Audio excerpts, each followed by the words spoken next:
वालेकुम, welcome back to my channel. क्या हाल है, कैसे हैं आप सब लोग। मुझे मैंने वैसे पिछली वीडियो से बनाई थी वीज़ा से रेलिवेंट, तो उसके अंदर मैंने काफ़ी डिटेल्स दी थी। उसके बाद भी मुझे एक ईमेल आई है जिसके अंदर जी वो मौसूफ हैं, वो पूछना चाह रहे हैं डॉक्यूमेंट्स के बारे में। तो मैंने सोचा उनको पर्सनली रिप्लाई करने के बजाय मैं जो है वीडियो एक प्रॉपर बना देती हूँ, ताकि जिन लोगों के भी माइंड में ये क्वेश्चन है ये क्लियर हो जाए। ठीक है, सब कि यूके स्पाउस वीज़ा के लिए डॉक्यूमेंट्स कौन कौन से रिक्वायर होते हैं। अच्छा, डॉक्यूमेंट से पहले मैं एक चीज़ क्लियर करना चाहूँगी कि यूके स्पाउस वीज़ा के लिए एलिजिबल कौन है, अप्लाई कौन कर सकता है। वो बंदा जो कि अगर अप्लाई कर सकता है जिसका पार्टनर ब्रिटिश सिटीजन हो। ठीक है, ब्रिटिश सिटीजनशिप हो, उसके पास यूके सेटल्ड हो, उसके पास सिटीजनशिप हो, वो बंदा अप्लाई कर सकता है, या उसका स्पाउस जो है वो अप्लाई कर सकता है।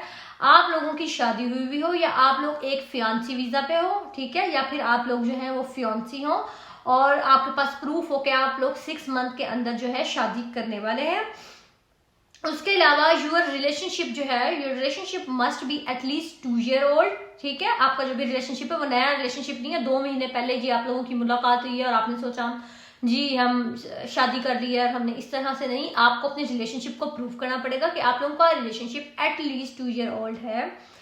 उसके अलावा आपको जो है, आपका जो पार्टनर है जो भी है वो यूके में रहता है और वो आपकी फाइनेंशियल रिक्वायरमेंट जो है उसको मीट करता है। मतलब सालाना 18,600 पाउंड मंथ ईयरली जो है वो कमाता है, पर एनम अर्न करता है। और उसके अलावा जो एप्लीकेंट है जिसने अप्लाई करना है वो इंग्लिश रिक्वायरमेंट को मीट कर ले। ठीक है, तो यहाँ पर बेसिकली जो चीज़ें आती हैं मैटर में वो ये, आपका जो बंदा है यूके में बैठा हुआ वो ब्रिटिश सिटीजन होना चाहिए, 18 साल से ज्यादा आप दोनों की उम्र होनी चाहिए, आप लोगों की शादी हुई भी होनी चाहिए, या फिर आप लोग फियांसी हो और आप लोग ये प्रूफ कर दें कि विदिन 6 मंथ आप लोग शादी कर लेंगे। आप लोगों को अपना रिलेशनशिप प्रूफ करना पड़ेगा कि आप लोगों का रिलेशनशिप जो है वो जेन्युइन है। उसके अलावा आपको प्रूफ करना पड़ेगा कि आप लोग फाइनेंशियल रिक्वायरमेंट को मीट करते हैं। और उसके अलावा 6 नंबर पर आपको ये चीज बतानी होगी, जो एप्लीकेंट है उसको इंग्लिश की हाउ नाउ है, यानी बेसिक इंग्लिश की जो रिक्वायरमेंट्स है वो उसको पूरा करता हो। अब हम डिटेल में जाते हैं कि आपने इन रिक्वायरमेंट्स को पूरा करने के लिए कौन कौन सी जो डॉक्यूमेंट्स है वो जमा कराने होंगे। ठीक है,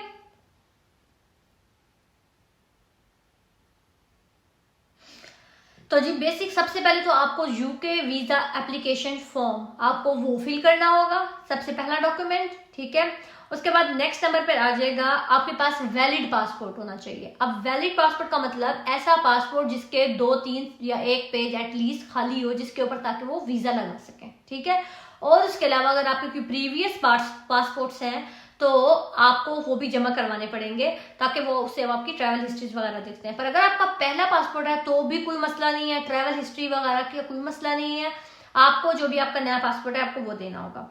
तीसरे नंबर पर आपको प्रूफ ऑफ इंग्लिश रिक्वायरमेंट को मीट करना है। उसको आपने कैसे मीट करना है, या तो इंग्लिश टेस्ट होता है उसका सर्टिफिकेट देना होगा, या फिर अगर आप एजुकेटेड हैं, आपकी degree graduation, master, MPhil, doctoral level पर अगर आपने कुछ पढ़ा हुआ है, अपनी उस डिग्री को अगर आपने इंग्लिश में पढ़ा हुआ है फ्रॉम पाकिस्तान, आपको अपनी यूके नारिक से उस डिग्री को जो है उसकी इक्विवेलेंसी लेनी होगी। उस डॉक्यूमेंट को कहते हैं स्टेटमेंट ऑफ कंपेरेबिलिटी। ठीक है, आपको वो चाहिए होगा। उसके बाद आपको प्रूफ ऑफ फाइनेंशियल मींस देना होगा, आपको बताना होगा कि आप फाइनेंशियल रिक्वायरमेंट को मीट करते हैं। अब फाइनेंशियल रिक्वायरमेंट को मीट करने के लिए आपको बताना होगा कि आपका जो भी पार्टनर जो यूके में है उसकी सालाना income per annum 18,600 pound per annum उसकी इनकम होनी चाहिए।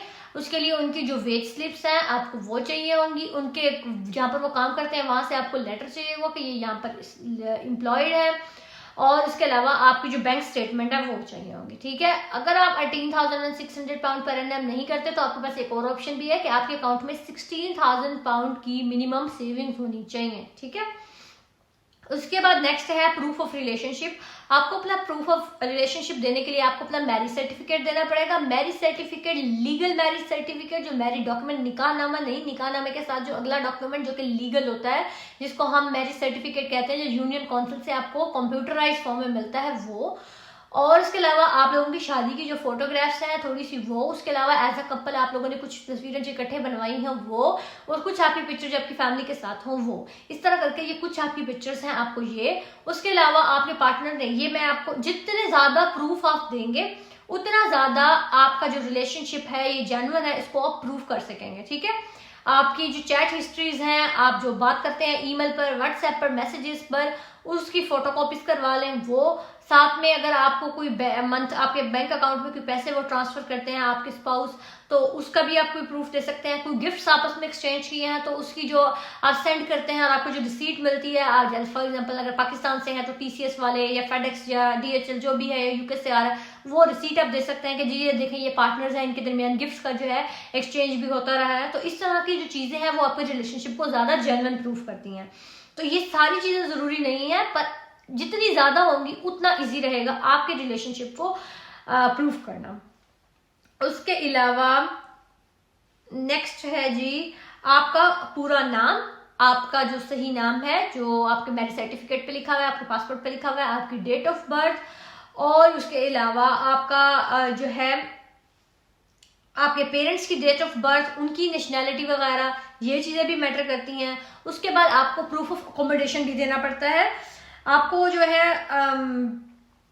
बताना पड़ता है कि आपका जो पार्टनर है उसके पास वो कहाँ है, मतलब उसके घर, उसका अपना घर है, आप रहेंगे कहाँ पर, ठीक है, वो देना पड़ता है। उसके बाद आपको बायोमेट्रिक जो आप करने के लिए जाते हैं वो, और उसके अलावा आपने अपनी स्पाउस फी पे की है उसकी रिसीट, ये सारे डॉक्यूमेंट्स आते हैं आपके लिए।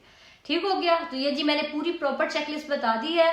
तो जिन्होंने सवाल किया था उनको मैं ईमेल भी कर दूंगी कि ये वीडियो देख ले, और किसी और की अगर हेल्प हो सके तो आप लोग भी ये वीडियो देख लीजिएगा।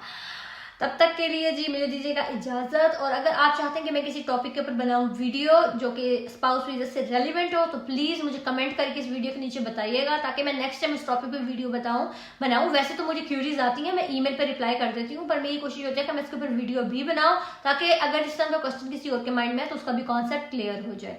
और प्लीज आप मेरे चैनल को कर लीजिएगा सब्सक्राइब, ताकि आने वाली स्पाउस वीजा से रेलिवेंट वीडियोज आप तक पहुंचती रहे। Thank you so much. Allah Hafiz.